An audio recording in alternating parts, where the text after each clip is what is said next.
لا حول ولا قوة إلا بالله العلي العظيم. أعوذ بالله السميع العليم من الشيطان الرجيم. بسم الله الرحمن الرحيم. الحمد لله الذي لا يبلغ مدحته القائلون ولا يحصي نعماءه العادون ولا يودي حقه المجتهدون الذي ليس لصفته حد محدود ولا نعت موجود ولا أجل ممدود. فطر الخلائق بقدرته ونشر الرياح برحمته وابتدى بالصخور ميدان أرضه.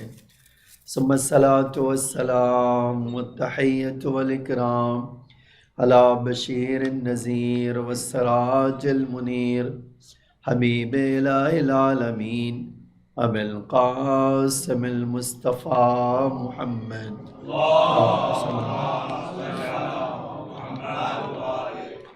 وعلى آله الطيبين الطاهرين المعصومين المظلومين الغر الميامين، لا سيما الإمام المبين بقية الله في الأرضين الحجة الثاني عشر الإمام المهدي المنتظر صلوات الله وسلامه عليه. أما بعد، فقد قال الله تعالى في محكم كتابه المجيد وفرقانه الحميد وقوله الحق. بسم الله الرحمن الرحيم. الله ولي الذين آمنوا يخرجهم من الظلمات إلى النور والذين كفروا أولياءهم الطاغوت يخرجونهم من النور إلى الظلمات أولئك أصحاب النار هم فيها خالدون. صلوات پڑھیے محمد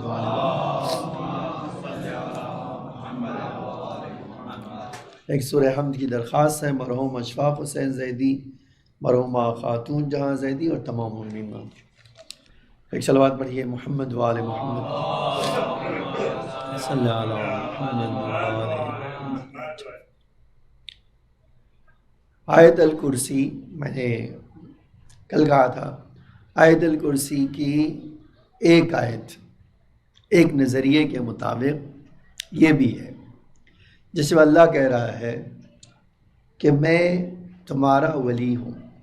اللہ ولی الذین آمنوا، بے شک اللہ ولی ہے ان لوگوں کا جو ایمان لائے.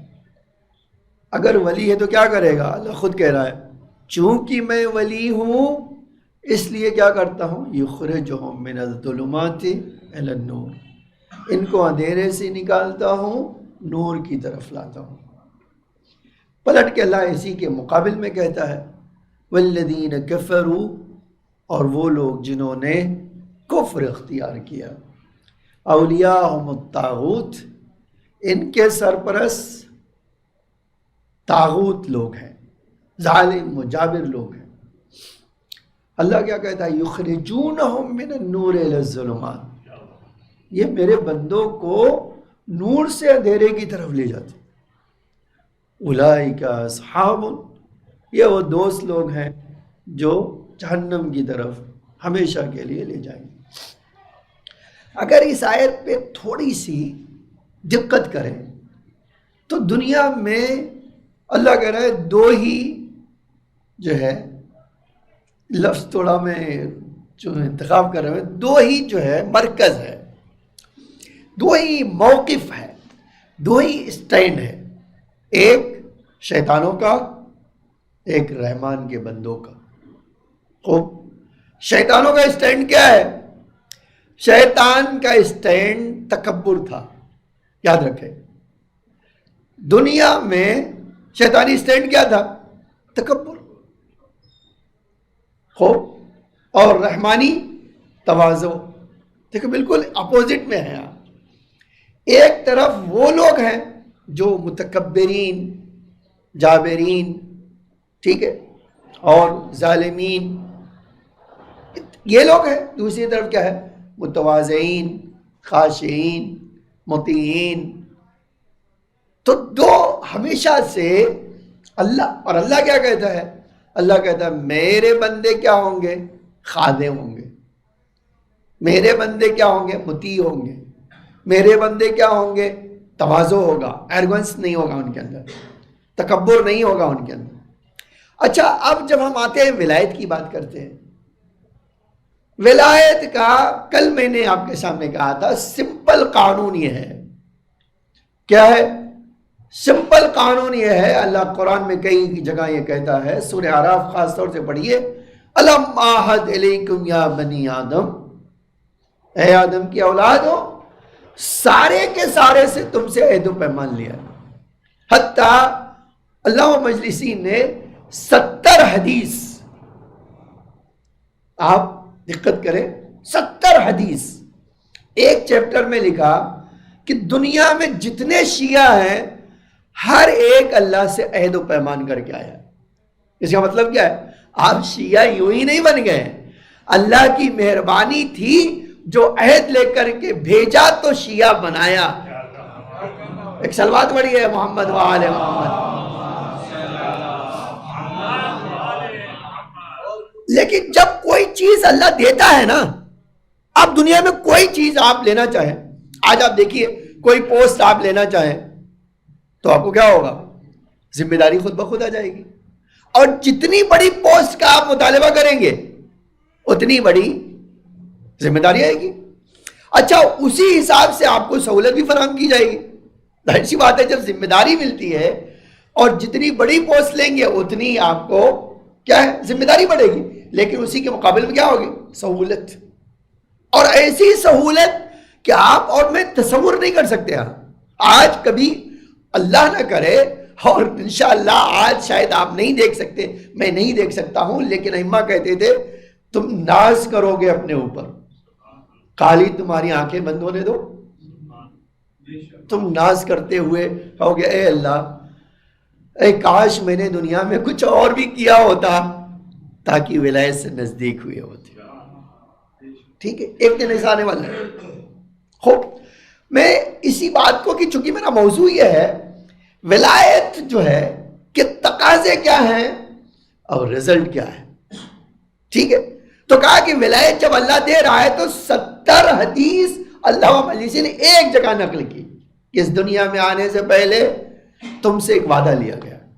اچھا، وعدہ کیا لیا گیا؟ قرآن میں طرح طرح سے اس کو کئی طرح سے قرآن نے، میں نے کہا کبھی اگر خالی قرآن کی آیتیں پڑھنا ہونا تو قرآن لے کے بیٹھ جاؤ، گھنٹوں خالی ولایت کی آیتیں آپ کو سنا دیں. کیا کیا تقاضے ہیں، کیا کیا چیزیں ہیں. ایک اس میں سے کیا ہے، آپ دیکھیے ایک جگہ اللہ کہہ رہا اطیعوا اللہ واطیعوا الرسول واولی الامر منکم. دیکھیں ایک آیت میں 2 بار اطاعت کا لفظ ہے اور 3 کیٹیگری اور پرسنالٹی کا ذکر ہے، 3 شخصیتوں کا ذکر ہے.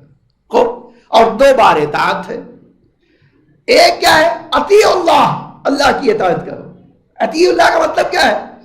ایگزیکٹلی اپنے آپ کو اللہ کے حکم کے پیچھے کھڑا رکھو.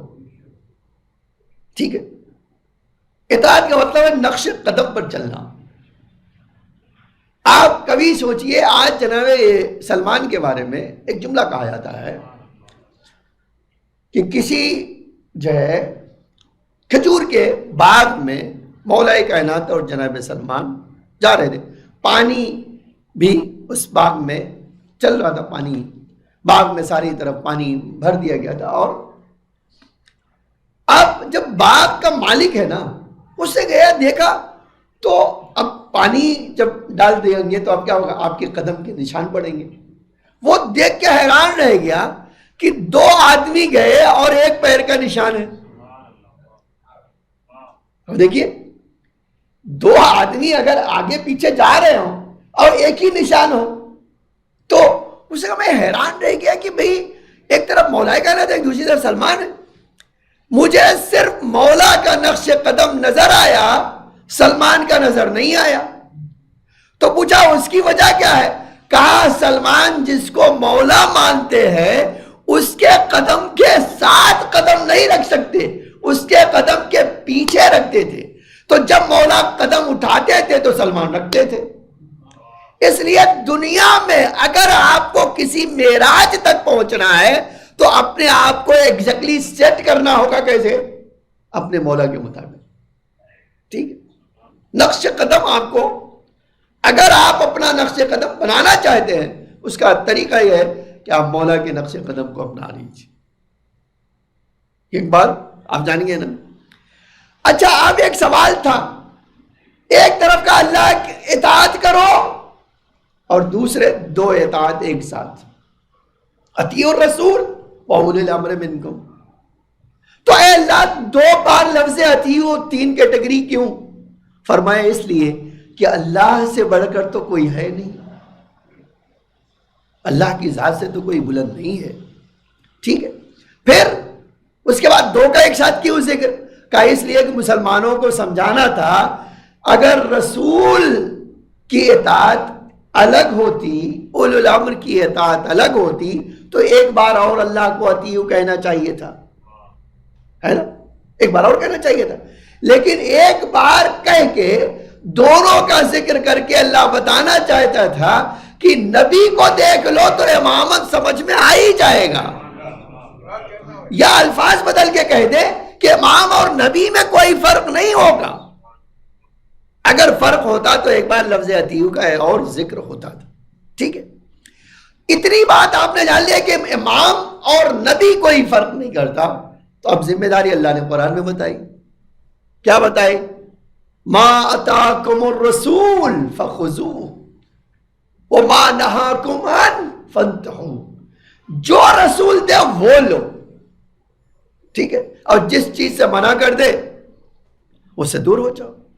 اب نماز پڑھ کے دکھائے تو نماز لے لو، اور کسی کا ہاتھ پکڑ کے اٹھا دے تو تم جان لو کہ یہ اس لائق نہیں ہے کہ ہم بیٹھ سکے، نہیں، رکوع میں ہے تو کچھ اور دے رہا ہے، سجدے میں ہے تو کچھ اور کر رہا ہے، تو رسول کی ذات تو ایسی تھی نا۔ اللہ کہہ رہا ہے جو دے لے لو، اور جس چیز سے کہہ رک جاؤ تو رک جاؤ۔ ساری پریشانی یہیں آ گئی، ٹھیک ہے؟ ساری پریشانی آ کے یہاں رک گئی۔ اللہ کہہ رہا ہے کہ جو دے لے لو، اور جس چیز سے کہے نہ رک، نہ آؤ، نہ کھڑو، نہ کرو، اس سے دور ہو جاؤ۔ ہم نے کیا کیا؟ اب یہ چیز اپنے ذمہ لے لیا، بھائی تمہارا سیدھا سا کام تھا، سیدھا سا کام تھا، جو دے لے لو، جس چیز سے روک دے رک جاؤ۔ ہم نے کیا کیا؟ کہتے ہیں اے اللہ کے رسول، اے اللہ کچھ تو دینے کو تیار ہو شرط کے ساتھ۔ اللہ کہتے نہیں، دینا ہے اور لینا ہے بغیر شرط کی۔ اگر شرط لگاؤ گے تو شیطان بنو گے۔ یہی تو شیطان کہہ رہا تھا کہ اللہ آدم کا سجدے سے معاف کر دے، جو کہے گا کروں گا۔ اللہ نے کہا مجھے تیری نہ عبادت چاہیے نہ تجھے چاہیے، تو چاہیے۔ عبادت وہ ہوتی ہے جو میں چاہوں، عبادت وہ نہیں ہوتی جو تو چاہے۔ خوب، تو آج انسان اور شیطان میں، رحمانی بندے اور شیطانی بندے میں یہی فرق ہے۔ اللہ کہہ رہا ہے میرے رسول کی اطاعت دے چوچرا۔ تمہیں یہ حق نہیں ہے کہ تم کہو کہ رسول اللہ کی اطاعت کیوں کرو گے، شیطان بنو گے۔ اور اگر ہاں کہا تو رحمان کے بندے بن جاؤ گے۔ میں نے کہا نا کہ سارا مسئلہ یہیں آ گیا۔ اب ایک مثال لے آتا ہوں، دیکھیے بڑی دقت اس مثال پہ آپ کیجئے گا۔ ایک غلام اور ایک مالک۔ ایک دن غلام اور مالک ساتھ ساتھ تھے۔ کھانے کا وقت ہوا تو گھر سے بیگن کھانے میں آیا۔ مالک کھا رہا ہے تو اسے کہا یار بہت ٹیسٹی کھانا ہے۔ تو غلام نے کیا شروع کر دیا، کہا ارے حضور آپ کو کیا پتا یہ بیگن کی کیا کیا خصوصیت ہے، یہ فائدہ کرتا ہے، وہ کرتا ہے، ایسا کرتا ہے، ایسا، اور یقیناً آپ کو جو ہے اچھا لگنا ہی چاہیے تھا، یہ سارے فائدے کو سوچ کے۔ ٹھیک ہے، دوسرے دن بھی بیگن آ گیا۔ اب تعریف کریں گے تو یہی ہوگا نا، آپ کسی چیز کی تعریف کر دیجئے تو آپ کو اب دوسرے دن جب بیگن آ گیا اس نے کھایا تو مالک نے کہا بڑا کڑوا یار. اس نے کہا حضور آپ کو نہیں پتا بیگن میں کیا کیا خرابی ہوتی ہے؟ بھائی یہ تو گیس پیدا کرتی ہے اور یہ کہتی ہے اور یہ کرتی ہے اور آپ 2 دن تک پریشان رہیں گے. یہ تو ابھی کڑواہٹ تو تھوڑی سی چیز ہے, ابھی تو آگے بھگتنا ہے آپ کو. تو اس نے کہا آخر تم کو ہوا کیا ہے بھائی؟ کل اسی بیگن کی تعریف کر رہے تھے اور آج اسی بیگن کی مذمت کر رہے ہو, تو تم ہو کس کے ساتھ؟ بیگن کے ساتھ ہو یا نہیں ہو؟ تو اسے حضور میں آپ کا غلام ہوں, بیگن کا غلام نہیں ہوں. میں بیگن کا غلام نہیں ہوں, آپ کا غلام ہوں. حضور جو چیز آپ کو اچھی لگے گی وہ کہوں گا اور جو چیز آپ کو ناپسند ہوگی اس کی مذمت کروں گا. مسئلہ یہی ہے ہمارا اور آپ کا. ولایت چاہتی ہے کہ ارباب کے سامنے, اپنے مولا کے سامنے سر جھکا دو. جو پسند آئے وہ کہو, جو ناپسند آئے وہ نہ کہو. جس دن یہ طاقت مجھے اور آپ میں حاصل ہوئی نا, خدا کی قسم معراج پا جائیں گے.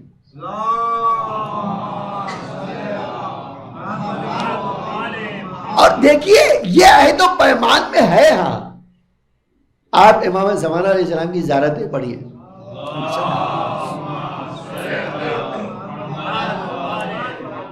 اس حد تک بھی ہے کہ جب آپ سلام کرتے ہیں تو اس میں کہتے ہیں اے میرے مولا میرا سلام ہو تم پہ, وَأَفْضَلُ مَالِي وَأَوْلَادِي حَتَّى مَا خَوَّلَنِي رَبِّي. اے میرا مولا میں آپ کو ولایت کا سلام دیتا ہوں, جو کچھ اللہ نے دیا ہے مجھے سب آپ کے قدموں میں ڈال دیتا ہوں. ہو یہ آپ کہتے ہیں زیارت میں, زیارت کا جملہ ہے, پڑھ کے کہتے ہیں. اچھا جب موقع آتا بھائی اب آپ کہہ رہے ہو کہ میں اور میرا مال, میری ہر چیز جو مجھ سے جڑی ہے, جو خدا نے مجھے دی ہے, وہ سب آپ کے قدموں میں ڈال رہا ہوں. ٹھیک ہے, اب جب کہہ رہے تو اس کا مطلب کیا ہے؟ تسلیم ہونا, یہی ہے نا, اس کے علاوہ تو کچھ نہیں ہے. اب آپ نے اگر ایسا کر دیا نا تو عجیب چیز ہے, اس کے بعد جو ولایت عطا کرتی جانتے کیا ہے؟ جیسے ہی آپ یہ کریں گے ویسے ہی مولا کیا کرے گا. بالکل اگر میں مثال دوں تو نماز جماعت میں کیا ہوتا ہے؟ نماز جماعت میں کیا ہوتا ہے؟ نماز جماعت آپ پڑھے تو آپ جان لیجیے, اب آئی بات تو آپ کے سامنے عرض کرتا ہوں کہ نماز جماعت جب کوئی پڑھتا ہے نا تو امام کیا کرتا ہے, جتنے لوگ نماز پڑھ رہے ہوتے ہیں نا ان سب کی نماز کو لے کر اللہ کی بارگاہ میں جاتا ہے. ٹھیک ہے, امام کا کام یہ ہے اصل میں. جتنے 1 2 50 100 1000 10,000 50,000 جتنے بھی پڑھ آ جائیں, اس کا امام کا کام کیا ہے؟ یہ امام آگے ہے, ان سارے لوگوں کی نماز لے کر اللہ کی بارگاہ میں جاتا ہے. اللہ جتنا بھی اجر دیتا ہے امام کیا کرتا ہے؟ وہ لے کر اجر آتا ہے, ان کے درمیان بانٹتا ہے. کیسے بانٹتا ہے؟ جتنا انسان بانٹتا اس طرح ہے کہ جتنا خلوص ہے, جتنا سبمیشن ہے, جتنا مثلا اس نے خدا کی بارگاہ میں امام کے ساتھ نماز پڑھی ہے اس کے حساب سے ثواب دے دیتا ہے. ٹھیک ہے, الفاظ بدل کے کہہ دوں, ایک معمولی امام 2 رکعت کا امام جب 2 رکعت نماز پڑھتے ہو تو تمہیں ثواب لا کر دیتا ہے. اگر تم اپنے آپ کو امام کے حوالے کرو گے, وہ امام جو کائنات کا ذمہ دار ہے وہ آپ کو کیا نہیں عطا کرے گا. مسئلہ کیا ہے؟ یہیں پر ہمارے قدم, ہم تسلیم کے مرحلے میں آتے ہی نہیں. جبکہ عہد و پیمان کیا کر کے آئے ہیں؟ عہد و پیمان کر کے آئے ہیں. آپ یہ جملہ پڑھیے, دیکھیے کتنے عجیب ہے نا یہ جملہ.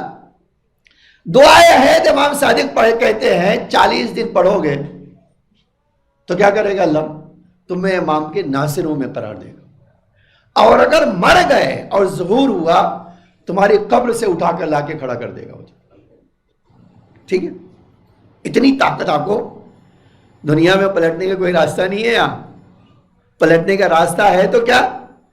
آپ امام کے ناصر بن جاؤ, دوبارہ زندہ کریں گے, اور یہ لائف دنیاوی لائف دوبارہ آپ کو عطا ہوگی. اور یہ نہیں کہ آپ کو بھول جائیں گے، بھول نہیں جائیں گے. آپ دنیا کی کسی بھی گوشے میں ہو، آپ کو قبر سے اٹھا کر امام کے سامنے لا کے حاضر، یہ آپ کا ناصر ہے نا. لیکن آپ دعائے آیت پڑھیے تو اس میں پڑھتے کیا ہے؟ دیکھیں یہ تو بہت اہمیت رکھتا ہے نا کہ بھئی آپ جو پڑھتے ہیں کیا ہے، کس کی بنا پر یہ مرتبہ حاصل ہو رہا ہے کہ ایک آدمی زندہ رہا تو مولا کے ناصر میں شمار ہوگا، اور اگر مر گیا تو اس کو زندہ کر کے لائیں گے، فوج میں شامل کریں گے، ہے نا. ایک تو آپ یہ جملہ پڑھیے، اللہم انی اجدد لہ فی صبیحۃ یومی ھذا وما عشت من ایامی عہدن، عہدن آیا نا، وعقدن وبیعتن. ہو بیعت کا مطلب کیا ہے؟ ایک سوال ہے نا، بیعت کا مطلب کیا ہے؟ بیعت کا مطلب ہی یہ ہوتا ہے، عہد پڑھ رہا ہوں اے میرے مولا آج اور ہر جتنے دن زندہ رہوں گا. یہی نہیں کہتے کہ ہم آج، کہتے ہیں اے میرے مولا آج صبح ہوئی ہے، فی صبیحۃ یومی ھذا، آج کے دن صبح ہوئی ہے، اے میرے مولا اے میرے اللہ میں تجھ سے عہد معاہدہ کرتا ہوں، ایگریمنٹ کر رہا ہوں، وہ بیعتن، اور اپنا وجود تیرے ولی کے حوالے کر رہا ہوں. ہو کس لیے کر رہا ہوں؟ اب آپ دیکھیے، وما عشت، جب تک زندہ رہوں گا اس وقت تک ہے میری گردن میں، لا احول عنہ ولا ازول ابدا، اور اتنا مضبوط یہ عہد و پیمان ہے کہ نہ میں پلٹوں گا اور نہ ہی گردن سے باہر نکلوں گا. ہو اس کے بدلے اللہ کیا دینے کے لیے کہہ رہا ہے کہ تم مر بھی جاؤ گے تو تمہیں زندہ کر کے لا کے امام کی فوج میں کھڑا کر دیں گے، ہے نا. یہ طاقت دے رہے ہیں نا کہ بھئی طاقت تمہیں یہ حاصل ہوگی. شرط کیا ہے؟ اپنے آپ کو مولا کے حوالے کرو، ہے نا. عہد و پیمان بنا ہے تم نے، تو ولایت کا تقاضا ہی کیا ہے؟ پہلا کام یہ ہے عہد و پیمان، ہے نا. دوسرا کام یہ ہے کہ عہد و پیمان تو کر لیا، اب سیکنڈ کام کیا رہ گیا؟ بندہ بنو، بندگی کرو، اس کی مولائیت کو تسلیم کرو. وہ آقا ہے تم غلام ہو، آگے کہو کہ ارباب کو جو اچھا لگے گا وہ کروں گا میں، ارباب کو جو چیز ناپسند آئے گی میں نہیں کروں گا وہ کام، ہے نا.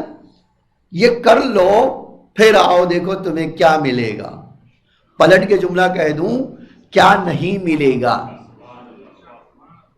مسئلہ یہ ہے کہ ہم نے کیا کیا ہے، جو ذمہ داری مولا کی ہے وہ خود نبھانے کھڑے ہو گئے. نتیجہ کیا ہوگا؟ میری طاقت کتنی ہے؟ میری طاقت کیا ہے؟ میں نے جو مثال دی تھی، اب ایک زیارت جامعہ کا آپ کا جملہ سناتا ہوں.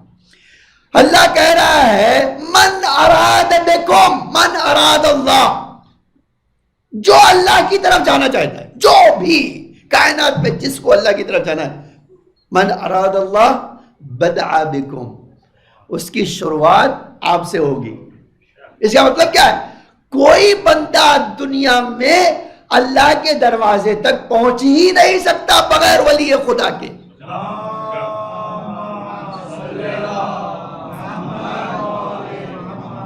اور الفاظ بدل کے کہہ دوں، دنیا میں 2 رکعت نماز آپ ولی خدا کے بغیر نہیں پڑھ سکتے. ہو کیوں؟ اس لیے کہ شروع اسی سے کرنا ہے اور ختم بھی اسی کو کرنا ہے. کبھی کبھی آپ سوچئے کتنا عجیب ہے، یہ نماز پڑھتے ہیں نا، اللہ اکبر کہہ دیا آپ نے، شروع تو ہو گئی نا، اللہ اکبر سے شروع ہوتی ہے، ختم کیا کرنا ہے؟ السلام علیکم ورحمۃ اللہ وبرکاتہ. دوسرا کہتے ہیں السلام علینا وعلی عباد الصالحین. آپ دیکھو جس اللہ کی عظمت کے لیے سے نماز شروع ہوتی ہے وہ امام زمان اور آل رسول پہ سلام کیے بغیر مکمل نہیں ہوتی.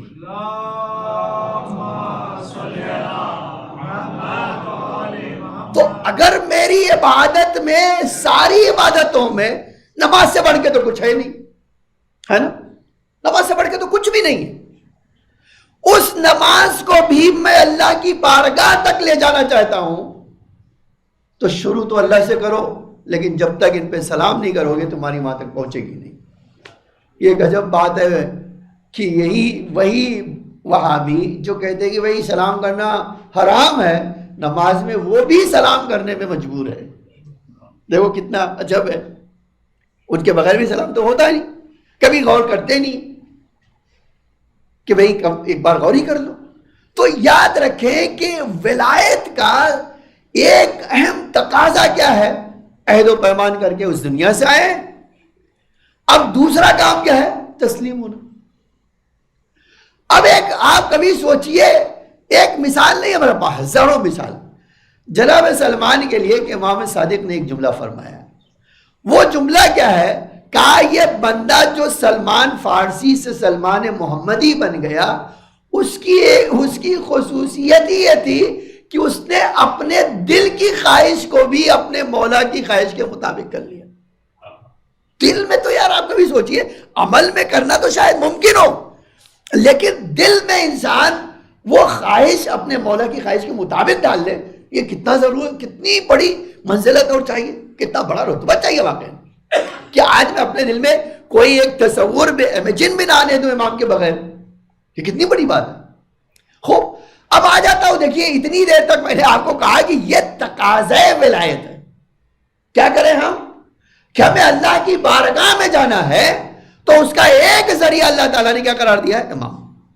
اور یہ یاد رکھیے کہ سیکنڈ آپشن بھی نہیں ہے آپ کے پاس. یعنی آپ کہیں کہ بھائی اللہ کا راستہ ہے، میں تو کہیں سے بھی جا سکتا ہوں. پیغمبر اکرم کی ایک حدیث ہے کہ ایک دن نماز پڑھ کے بیٹھے تھے تو بہت سارے زمین پر انگلیوں سے لکیر کھینچتے تھے، 1 2 3 10 پھر اس کے بعد ایک سیدھی لکیر کھینچی اور فرمایا میرے صحابیوں جان لو صراط مستقیم ایک ہی ہے، دوسری نہیں، اور وہ میرے اہل بیت ہی ہیں جو صراط مستقیم، اور تمہیں کوئی اور صراط مستقیم نہیں آ سکتا. تو ولایت یہ عزیزان گرامی.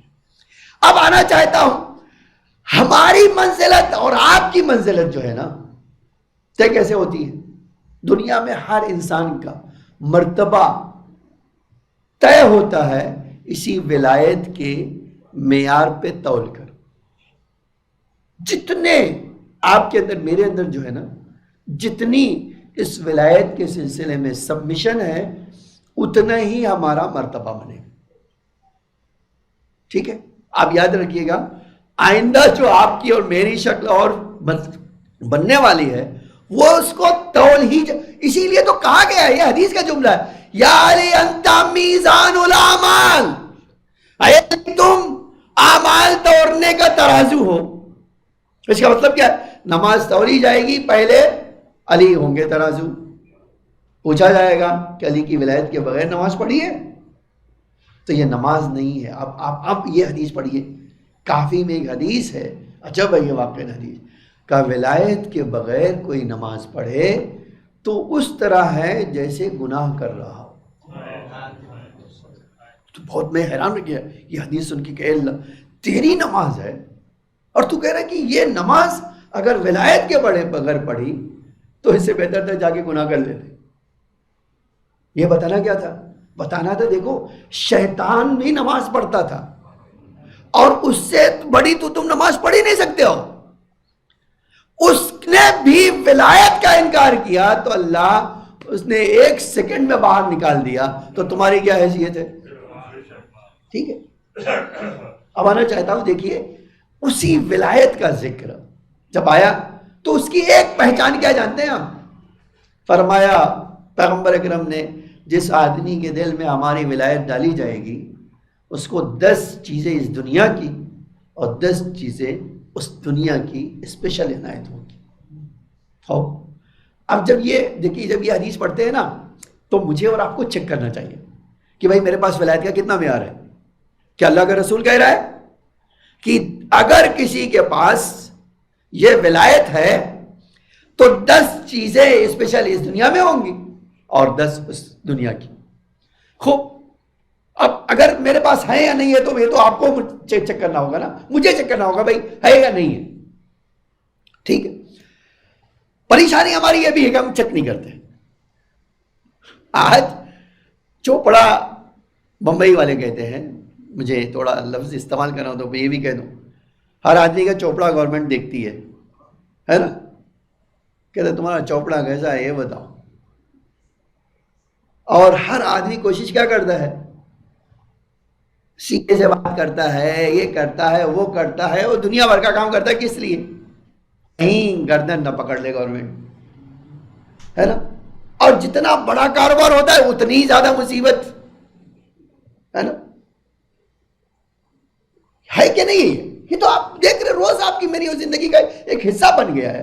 اب تو جب سے جی ایس ٹی آ گیا ہر مہینے آپ کو کچھ دکھانا ہے ان کو، بھیا یہ ایسا ہوا، اتنا کمایا، اتنا، ہے نا. یہ آپ کو کرنا ہے یا نہیں کرنا؟ ہر ایک کو کرنا ہے.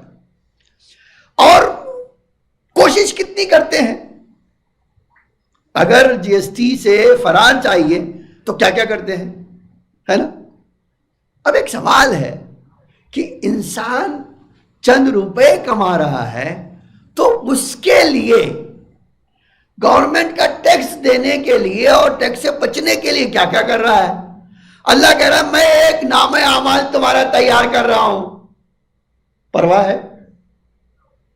ایسے میں کیا کرتے جاتے. دیکھیں ہم اور آپ کیسے ہیں، ایسے میں ہم کام کرتے کہتے اللہ معاف کرے گا. تو بھیا یہی کام گورنمنٹ سے معافی دلوا لو، کہتا گورنمنٹ معاف کر دے گی. 4 دن آپ کو جیل میں چکی پسوائے گی، کہتے کہ سب سمجھ میں آ جائے گا کہ نہیں بھائی یہ نہیں ہو سکتا تھا. لیکن عجب ہے. اب دیکھو میں یہ جو حدیث سنانا چاہتا ہوں، اللہ کہتا ہے اگر کوئی ولایت کے ساتھ آیا نالائق بھی ہے تو چکی نہیں پسواؤں گا. یہ عجب چیز ہے. اسی لیے یہ حدیث یوں ہی نہیں کہا ہے، یہ حدیث رسول اور قرآن کی آیت ہے. آپ بارہا پڑھتے ہیں گزر جاتے ہیں، لیکن تقاضے جو ہے ولایت کے الگ ہیں اور نتیجہ کچھ اور ہے. واقعات میں کبھی سوچتا ہوں آج یہ حدیث آیت آپ پڑھتے ہیں، اللہ قرآن میں کہتا ہے اے انسانوں بہت تم سے میرا ڈیمانڈ تم سے بہت نہیں ہے، تم سے تو ایک ہی ڈیمانڈ ہے، یہ کر کے آؤ.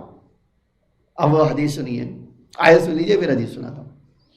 قرآن کہتا ہے من یقترف حسنۃ نزد لہ فیہا حسنا. ایک نیکی کما کے لاؤ، اس نیکی کمانے کی بنا پر تمہارے نامہ اعمال میں نیکیاں بھر دوں گا. آپ کو انٹرسٹ چاہیے نا. آج آپ ریٹرن کے لیے بہت کوشش کرتے ہیں. میں سوچتا ہوں خالی ایک آدمی کو آؤ پیسے انویسٹ کرو اتنا ریٹرن دیں گے. اللہ کہہ رہا ہے ایک انویسٹمنٹ کرو اتنا ریٹرن دوں گا جو تمہاری سوچ سے بڑھ کر ہوگا. اللہ یہ بہت عجیب بات ہے یہاں یہ کہ من یقترف حسنۃ، جو ایک نیکی کما کر آئے گا نزد لہ فیہا حسنا، اس کی نیکیوں کو بھر دیں گے نامہ اعمال سے. نیکیاں ہی نیکیاں. پھر اس کے بعد کہتا ہے نیکیاں ہی نہیں بھروں گا. عجب ہے جملہ. ان اللہ غفور، اور ہر گناہ کو تمہارے نامہ اعمال سے مٹا دوں گا اور تمہارا شکریہ بھی ادا کروں گا. یہ نہیں کہا خالی تمہارا گناہ ہی نہیں مٹاؤں گا، تمہارا شکریہ بھی ادا کروں گا.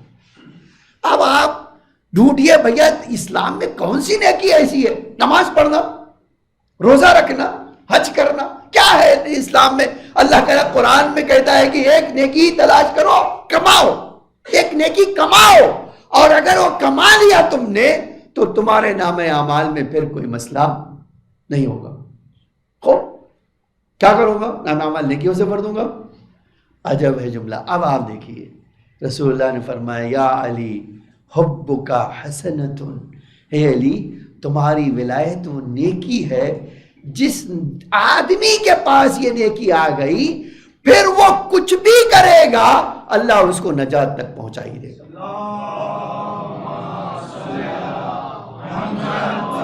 اب پریشانی کیا ہے؟ یہ ہمارے شیعوں جو ہے نا وہ مس یوز کرنے کے بڑے عادی ہیں. کہتا مولا تو مولا ٹھیک ہے. اور کبھی سوچتا ہوں میں کتنے کریم ہیں وہ اللہ کی بارگاہ میں جا کے گڑ گڑا کے رو کے کہتے ہیں اے اللہ یہ ہمارے نادان شیعہ ہیں،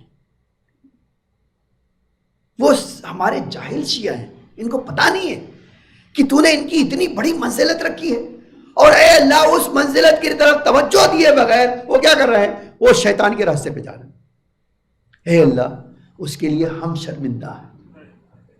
جس طرح آپ جانتے ہیں عبادتیں ائمہ ہمارے اللہ کی بارگاہ میں ہماری لے جاتے ہیں اور ہمیں اس سے مرتبہ دلاتے ہیں، آپ کبھی سوچ سکتے ہیں وہ گناہ گار ہے ہی نہیں، وہ تو معصوم ہے، اس کے باوجود وہ گناہوں سے معافی مانگتے ہیں۔ وہ اپنے گناہ سے معافی نہیں مانگ رہے، وہ ہمارے گناہوں کے لیے معافی مانگ رہے ہیں۔ یہ کتنا عجیب ہے نا، گناہ ہم کریں معافی وہ مانگیں۔ اسی لیے ضرورت ہے کہ ہم ولایت کو سمجھیں۔ آج واقعی کتنی عجیب بات ہے، میں سوچتا ہوں کہیں ایسا مولا ہے مل سکتا ہے کسی کو یہ جو ہمارے ہر عیب پر پردہ ڈالتا ہوں۔ بس ایک واقعہ سناتا ہوں اور سمیٹ لیتا ہوں۔ ہمارے علماء میں اتنی ساری حدیثیں اس دنیا میں اتنی ساری ہیں کہ میں کہوں کہ میں آپ کئی اجرے چاہیے خالی وہ حدیثیں پڑھنے کے لیے، سنانے کے لیے کہ بھئی یہ کیا ہوا ہے، یہ مسئلہ ماجرا کیا ہے۔ ایک کتاب لکھی ہے 10 ویلوں پر، 10 ویلوں، وہ ہے قیامت کے بارے میں، ٹھیک ہے، 10 ویلوں میں، اور ایک کم سے کم ویلوں 400-500 صفحے کی کتاب، 10 ویلوں میں یہ کتاب قیامت کے بارے میں خالی لکھی گئی۔ اس میں ایک جو ہے لکھنے والے تھے محمد حسین طہرانی، ٹھیک ہے، بڑے پاکیزہ بڑے عالم تھے، اور اتنا ایک ولایت کی خصوصیت بتا دوں آپ کو پھر ہم چلتے ہیں کہ اس میں ایک حدیث میں یہ جملہ ہے، جب کسی کے پاس ولایت آتی ہے تو جانتے کیا کرتا ہے، پھر وہ لا تفرح، خوش نہیں ہوتا کس سے، کوئی نعمت ملتی ہے، اور اگر کوئی چلی جاتی ہے وہ لا تحزن، تو غم نہیں کھاتا ہے، پھر ٹھیک ہے اللہ نے دیا ہے وہ لینا چاہتا ہے تو مجھے کیا پریشانی ہے، جب دیا تو لے لیا اور جب واپس لے رہا تو دے دو، ہے نا۔ آج قرآن کہتا ہے لا تفرحوا ما آتاکم، اے انسانوں بہت خوش نہیں ہونا کسی چیز سے جب تمہیں کوئی چیز ملے، اس لیے کہ خوش ہوگے تو جب لے لیں گے تو واپس تمہیں غم ہوگا۔ ولا تحزنوا ما فاتکم، اور دیکھو ہرگز کوئی چیز تم سے لے لی جائے تو، اب ایک مثال دیکھیے انبیاء کے ساتھ تھی، آپ کبھی سوچئے گا کہ کتنا انبیاء کو اللہ نے یہ سب سکھایا، کتنی عجیب بات ہے نا۔ مثلا ایک نبی کو اتنا بڑا سا مرتبہ مل گیا، اب آگے بات تو سنا ہی دیتا ہوں، جناب داؤد، جناب ایوب کو بڑی مصیبتیں نازل ہو گئی، ہے نا۔ اب جب نازل ہو گئی تو ایک بار ان کے قوم کے، ان کے ماننے والے ان کے پاس آئے، کہا ایوب آپ بہت صابر ہیں لیکن ایک سوال ہمیں آپ سے کرنا ہے۔ تو مجھے کیا سوال ہے؟ کہا بتائیے کون سا گناہ کر کے آئے ہو کہ اتنا بڑا سب اللہ جو ہے مصیبت میں ڈال رہا ہے تمہیں؟ ایک نبی تو معصوم ہے، اس نے تو کوئی گناہ نہیں کیا، وہ تو امتحان دے رہا ہے۔ اب قوم کے لوگ آگے کہہ رہے ہیں، تانا مار رہے ہیں کہ وہ کیا کیا بتاؤ۔ تو تاریخ نے عجب جملہ، حدیث کا جملہ ہے کہ جناب ایوب نے اللہ کی بارگاہ میں ہاتھ اٹھا کے کہا اے اللہ تانا سنا نہیں جاتا ہے، کون سا گناہ کیا میں نے، کہا ان کو بتاؤ میں نے گناہ کیا، میں نے کوئی گناہ ہی نہیں کیا، اے اللہ اب یہ بھی نوبت آ گئی تانا سنو ان کا۔ تو کہا ایوب ہم سے کیا شکایت ہے یہ بتاؤ۔ اب ایک سوال ہے نا بھائی، آپ کو مجھے بھی جب کوئی پریشانی آتی ہے تو ہمارے ذہن میں طرح طرح کا سوال آتا ہے نا، کیا بھی کیوں؟ جناب ایوب سے اللہ نے پوچھا بتاؤ تمہیں کیا شکایت ہے، مجھ سے کیا شکایت ہے؟ کہ اللہ اب تو ہی بتا دے کہ میں نے کون سا گناہ کیا تھا یہ تانا سنوں۔ پلٹ کے عجب جملہ اللہ نے کہا کہ ایوب اس لائق بنانے والا میں ہوں تمہیں۔ آج اتنا بڑا مرتبہ کسے دیا؟ میں نے دیا۔ یہ جو برداشت بھی کر پا رہے ہو نا، یہ طاقت بھی میں نے ہی دی ہے۔ تو جو اتنا کچھ دے رہا ہے اس کے لیے ایک تانا نہیں سن سکتے؟ اے ایوب تھوڑا اپنے دل میں گنجائش پیدا کرو تاکہ تمہیں پتا تو چلے کہ بھئی جو اللہ دیتا ہے اس کے لیے چاہتا ہے کہ امتحان دو تم، اور تم امتحان دینے کی تیار نہیں ہو۔ تو یہ بات ادھر سے گم گئی کہ اب اللہ ہمیں ایک ولایت دے اور اللہ کہے کہ دنیا میں تھوڑا 50 سال 60 سال 70 سال تمہیں کیا کرنا ہے، صبر سے کام لینا ہے۔ ہم کہیں صبر نہیں ہوتا ہے تو کہے گا کہ نہیں صبر نہیں ہوتا تو ولایت کیوں لے لیا؟ بھائی اگر تمہیں ضرورت نہیں ہوتا ولایت نہ لو. اچھا دیکھیے کبھی کبھی سوچئے آج 70 سال میں کہہ رہا ہوں 70 سال آپ کو اللہ زندگی 100 سال کی دیتے چلے میں دعا کر رہا ہوں, لیکن کبھی سوچئے 100 سال 10 لاکھ سال کے مقابلے میں تو کچھ بھی نہیں ہے نا, وہ بھی انلمیٹڈ اللہ کہہ رہا ہے. کہتے ہیں یہ 70 سال کی زندگی گزار کے آؤ ولایت کے ساتھ, خدا کی قسم ایسی زندگی یہاں دوں گا جو تم دنیا کی زندگی سوچو گے کہ اللہ تھوڑی تکلیف اور دیے ہوتا. ٹھیک ہے, اب سن لیجئے یہ بات اور میں سمیٹ لوں بات ہماری مکمل ہو گئی, کل آگے بات بڑھے گی. تو ایک ولایت جس کو اللہ عطا کرتا ہے اس کو ایک اسپیشلٹی دیتا ہے, جانتے ہیں کیا؟ اس کا دل بڑا کر دیتا ہے, اور جب دل بڑا ہو جاتا ہے تو کوئی چیز آ رہی ہے جا رہی ہے بہت پرواہ نہیں کرتا. ٹھیک ہے, آ رہی جا رہی چلی جائے کوئی مسئلہ نہیں, غم کھانے کی ضرورت نہیں. کبھی کبھی میں سوچتا ہوں آج اہل بیت کے چاہنے والوں میں یہ خصوصیت دکھائی دیتی, دل اتنا بڑا ہوتا ہے کوئی بھی آئے. آج اس کی ایک مثال اربعین میں دیکھ لو, 2 کروڑ 2.5 کروڑ لوگوں کو مفت میں کھانا کھلانا کسی حکومت کا کام نہیں ہے, حکومت نہیں کر سکتی, اور یہ بیچارے مسکین شیعہ کر کے دکھا رہے ہیں. دیکھو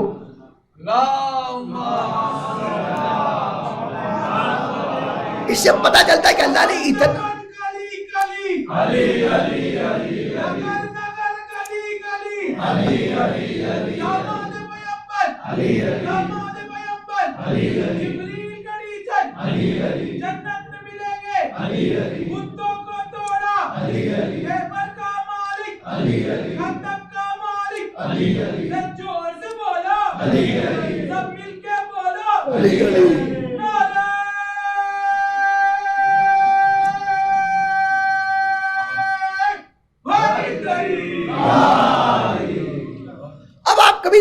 کبھی سوچے کہ یہ جو کر کے دکھا رہے ہیں ہے نا, کر کے دکھا رہے ہیں, اور کسی ایک سے پوچھتے نہیں ہوئے تم کون سے مذہب کے ہو,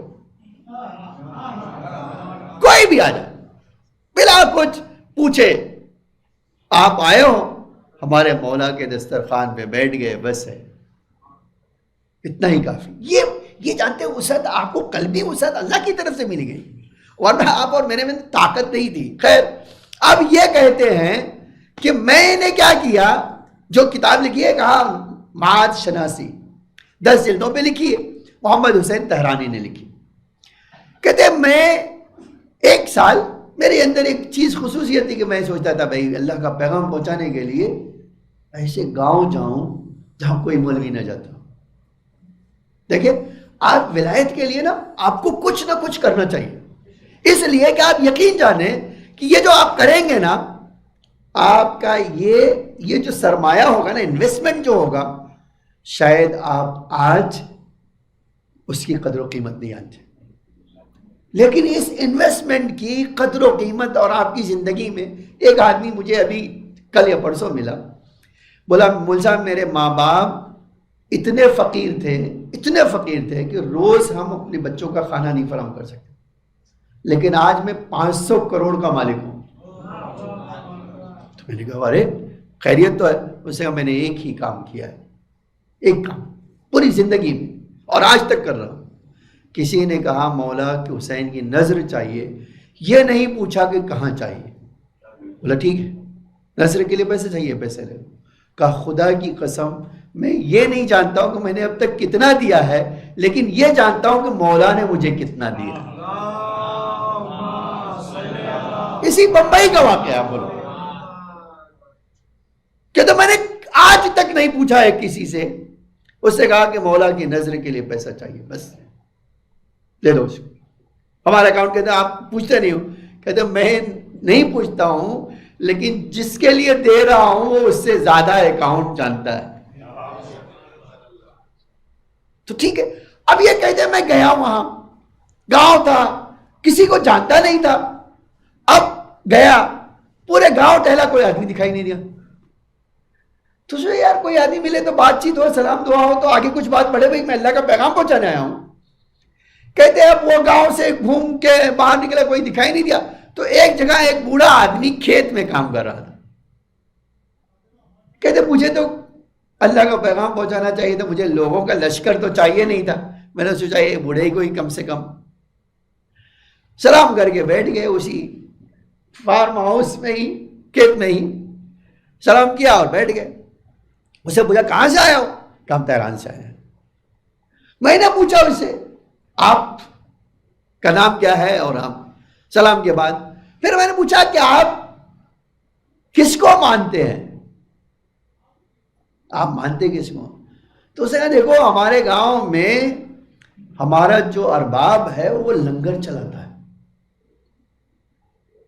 اور ہمارے گاؤں کا جو پردھان ہے نا، کوئی اس کے وہاں آ جائے وہ لنگر پہ بیٹھ جائے، مفت میں کھانا مل جائے. یہ اس کی بڑی عجب خصوصیت. تو انہوں نے کہا، میں نے کہا کہ یار تمہارا تو یہ پردھان تو بہت چھوٹا کام کرتا ہے. تو کیا کہہ رہے ہو؟ اور تمہارا جو ہے؟ کہا ہمارا جو شیخ ہے نا، دنیا میں کہیں بھی ہو، پریشان ہوئے یا علی کہو تمہاری مدد کو آ جائے گا. اب دیکھو جنرلی تو اب ایک دیہاتی سے بات کر رہے تو اس کی زبان بول رہا ہے کہ میں نے کہا بھائی تمہیں پتہ نہیں میرا شیخ جو ہے اتنا پہنچا ہوا ہے کہ خالی تم نام لو تمہاری مدد تم کو مل جائے گی، کہیں بھی ہو، مغرب میں ہو، مشرق میں ہو، کہاں ہو، دھوپ میں ہو، چھاؤں میں ہو، گھر میں ہو، شہر میں ہو، اس سے فرق نہیں پڑتا، خالی تم اس کو بلاؤ. پھر 2-3-4 باتیں ہوئی. پھر میں نے سوچا یہ بندہ سمجھنے والا بہت نہیں ہے بھائی. اتنا کہہ کے اٹھا اور جانے لگا تو اللہ سے دعا کی، اے اللہ 1 سال اور موقع دے تو اس کو شیعہ بنا دوں گا. یہ کہہ کے چلا. دوسرے سال رمضان آیا تو آ گیا اسی کے پاس. اب اس کے گھر گیا تب تو آپ ایڈریس پتہ چل گیا تھا، سب جان پہچان ہو گئی تھی. تو دروازہ کھٹکھٹایا تو اس کے بچے نکلے، تمہارے بابا کہاں ہیں؟ تو بابا 3 مہینے پہلے مر گئے. تو مر گئے؟ کہاں؟ کہتے اب مروتاً. میں نے کہا بھائی چار ٹھیک ہے، اپنے بابا کی خبر بتا دو گے، فاتحہ پڑھ دوں جا کے. کہتے وہ بچے لے کر آئے اور فاتحہ پڑھا. تو ہمارے فاتحہ پڑھنے کی شرط ہے کہ اللہ یہ فاتحہ پڑھ رہا ہوں، اگر علی والا ہو تو فائدہ پہنچے. ٹھیک ہے، یہ ہمارا شرط ہے یہاں. اب کہتے ہیں یہ جو ہے اس کی قبر پہ کھڑے ہوئے کہا کہ اے اللہ میں تو اس کی ہدایت کرنا چاہتا، تو نے موقع نہیں دیا. اے اللہ موقع مل گیا ہوتا تو میں اس کو لے آتا تھا تیرے راستے. کہہ رہا وہ کہہ کے کہا چلو بھائی بیٹا خدا حافظ. اس نے کہا ارے چچا میاں اب آئے ہیں تو یہ کیسی بات ہے، شام ہو رہی ہے، آپ ہمارے وہاں رات رک جائیں. کہتے رات ہوئی. کہتے خدا کی قسم وہی بوڑھا ادھر آنکھ نہیں جھپکی تھی کہ ادھر وہ بوڑھا آ گیا.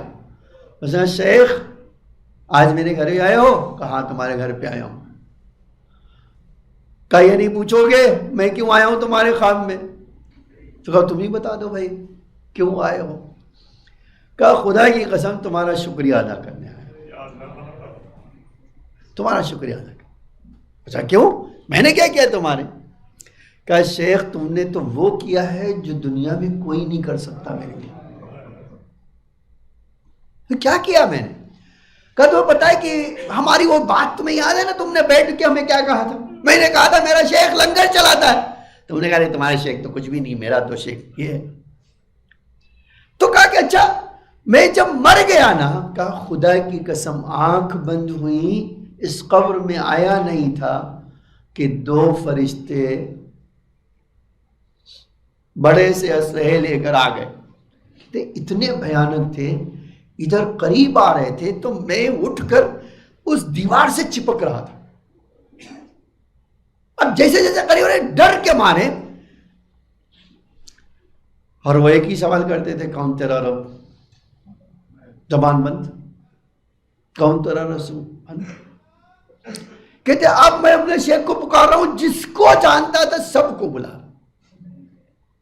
کہا خدا کی قسم شیخ تمہیں کیا بتاؤں، جس کو اپنے گھر میں اور زندگی میں جانتا تھا سب کو بلائے کسی ایک سے، اور وہ قریب آ رہے تھے. کہتے اتنے میں تم یاد آئے.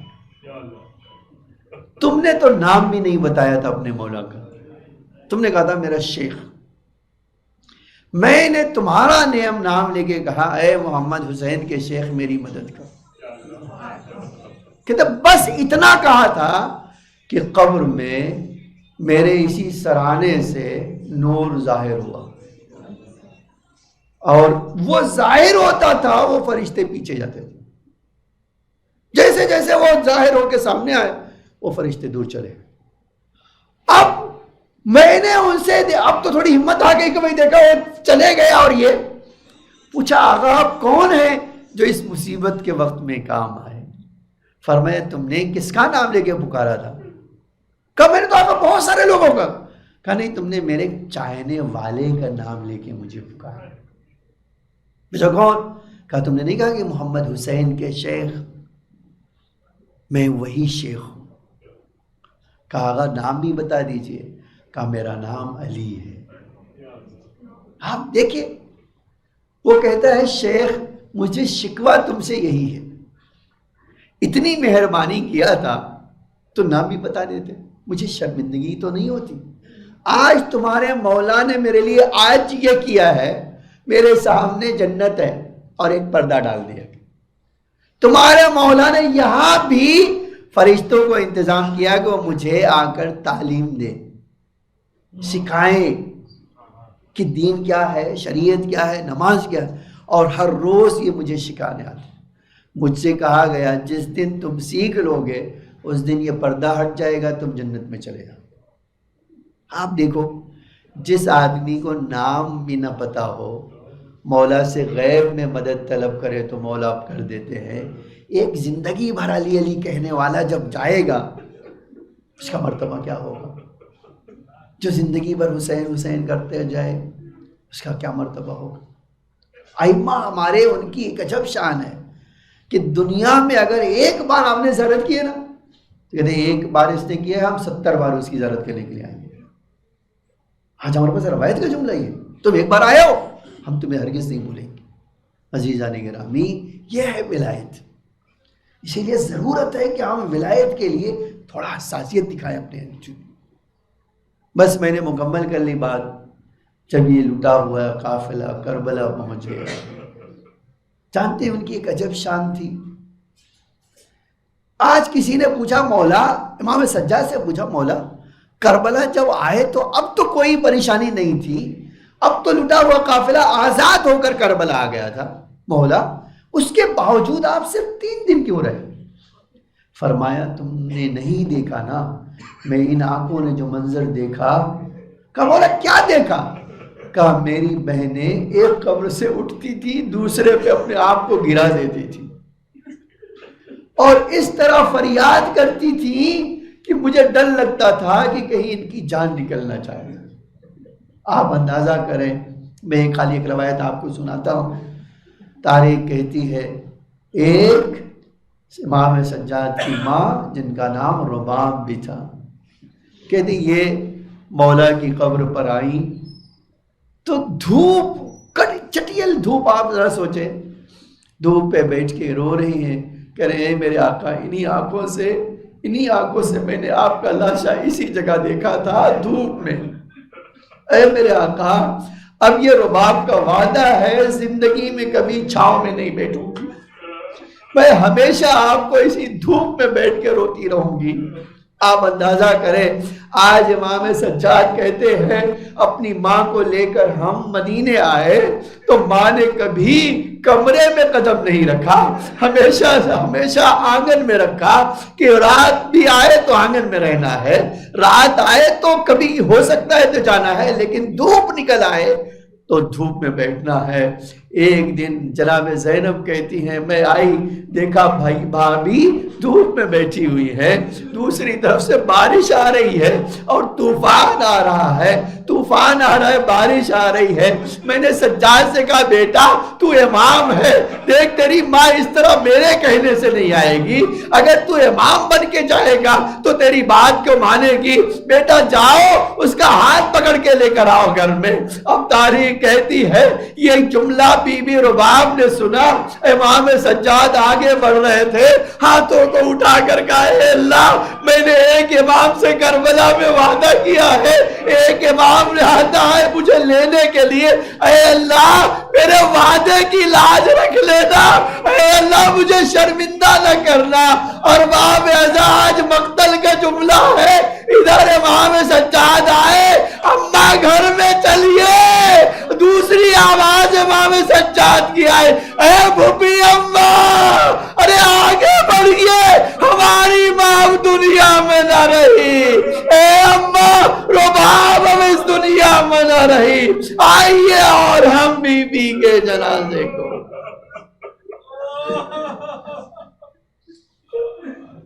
لعنت اللہ علی القوم الظالمین. سیعلم الذین ظلموا ایام منقلبی ينقلبون. الہی بحق زہرا و ابیہا و بعلہا و بنیہا و سر المستودع فیہا بعدد ما حاط بہ علمک. کہ اللہ